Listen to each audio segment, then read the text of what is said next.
Oke, kali ini saya akan memperkenalkan objek-objek yang akan kita pakai dan objek-objek yang bisa digunakan di software Construct 2 kali ini.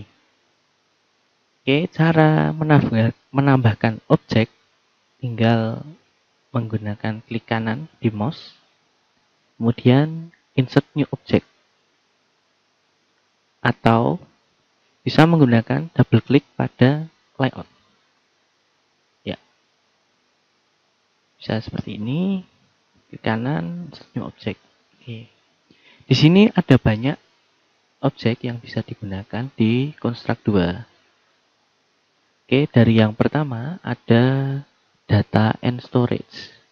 Di sini fungsinya untuk menyimpan data yang akan kita gunakan lagi ketika kita tidak membuka hasil dari game yang akan kita buat. Jadi kata lainnya ini adalah database. Seperti itu. Ada yang namanya array itu jadi seperti ada dimensi, kemudian data dictionary, ini kamus jelas, local storage ya data lokal, kemudian XML. Kemudian selanjutnya ada di bagian form controls, ini untuk membantu kita dalam memasukkan atau mengedit data yang ada di game. Jadi di sini ada yang namanya button. Button itu tombol, pasti teman-teman sudah pada tahu. Kemudian ada file chooser, memilih file, bisa membuka explorer, file explorer. Kemudian ada list, jika diklik ada banyak pilihan. Progress bar, fungsinya untuk melihat kalau ada loading. Kemudian slide bar itu memberikan perkiraan seberapa banyak, seberapa sedikit. Kemudian ada text box untuk menuliskan banyak tulisan dalam satu kotak, seperti paragraf, alinea, atau bahkan cerita. Itu. Kemudian di bagian bawah ada yang namanya general. General ini fungsinya adalah hal-hal yang akan kita, objek-objek yang akan kita gunakan paling sering di Construct 2. Oke, di sini ada NamePath. NamePath ini memberi fungsi boxnya dapat di resize, dapat di split menjadi 9 tiles. Kemudian ada function ini memberikan fungsi. Jadi mungkin kalau teman-teman yang punya skill programming tahu function ya. Function ini lebih ke bila misalnya di logika jika maka, di jikanya functionnya lebih banyak. Nah, itu function. Jadi lebih ke mengembalikan sebuah nilai. Itu function. Kemudian particle, jelas ini memberikan visual effect yang bagus. Kemudian shadow light, ini memberikan bayangan, efek bayangan pada objek. Kemudian ada sprite. Nah, ini sprite ini yang paling sering digunakan. Sprite ini adalah gambar objek yang bisa digerakkan maupun dikontrol. Seperti itu. Kemudian sprite font. Ini sprite tapi bentuknya font. Kemudian ada teks. Teks jelas menuliskan banyak tulisan. Ya, lebih ke sedikit tulisan lah. Tapi bisa kita atur nanti. Kemudian ada tile background. Ini memberikan gambar background supaya di gamenya ada backgroundnya. Kemudian ada tile map. Tile map ini lebih ke memberikan level. Jadi seperti memberi level pada game. Misalnya bila teman-teman pernah main Angry Bird, jadi ada levelnya ketika level 1, level 2, level 3. Nah, ini tile map fungsinya seperti itu. Kemudian ada yang namanya input.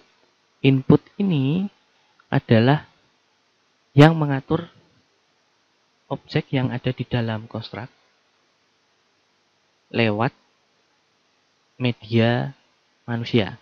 Jadi input ini fungsinya adalah memberikan efek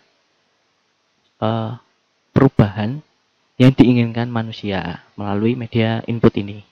Jadi misalnya manusia menggunakan gamepad, keyboard, mouse, ataupun touch. Touch ini lebih ke touchscreen yang ada di HP seperti itu. Kemudian ada media. Media ini bisa memberikan efek suara, kemudian efek posisi dari longitude dan latitude dari teman-teman jika menggunakan GPS. Kemudian ada user media, di sini bisa mengakses mikrofon maupun webcam dari user. Kemudian ada video, ini bisa memutarkan video di game. Jadi misalnya memberikan efek ada cerita di balik gamenya, bisa lewat video seperti itu. Kemudian ini adalah monetization. Monetization adalah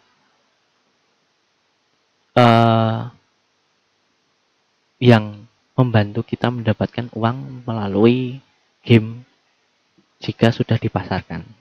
Jadi misalnya menggunakan advertise, jadi menggunakan iklan seperti game-game yang free yang ada di Play Store maupun App Store, itu kan ada iklannya. Nah, ketika iklan itu disajikan kepada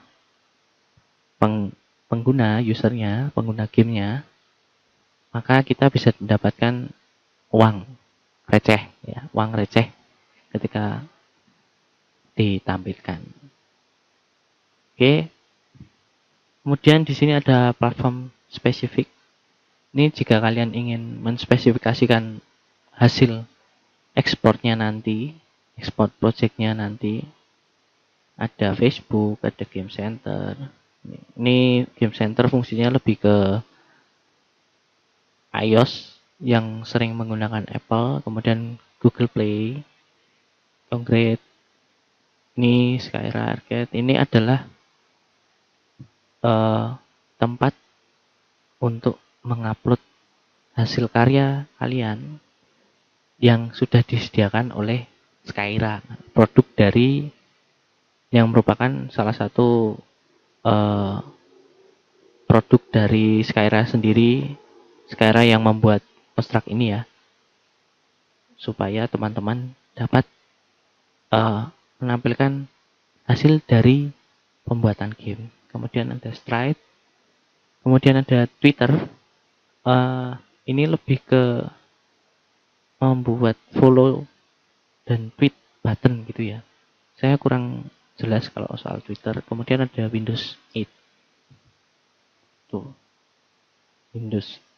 Kemudian karena konstruk berjalan di HTML5, jelas dia akan berjalan di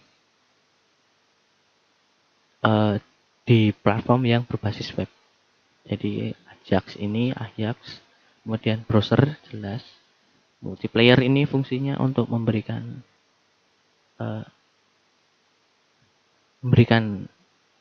pengalaman buat teman-teman yang pengen main bersama teman-temannya. WebSocket ini menerima message, tapi saya sendiri masih kurang tahu. Ya, seperti itu. Itu sekian dari pengenalan objek yang bisa digunakan di konstruk 2. Silahkan dilanjutkan ke tutorial selanjutnya. Oke, terima kasih.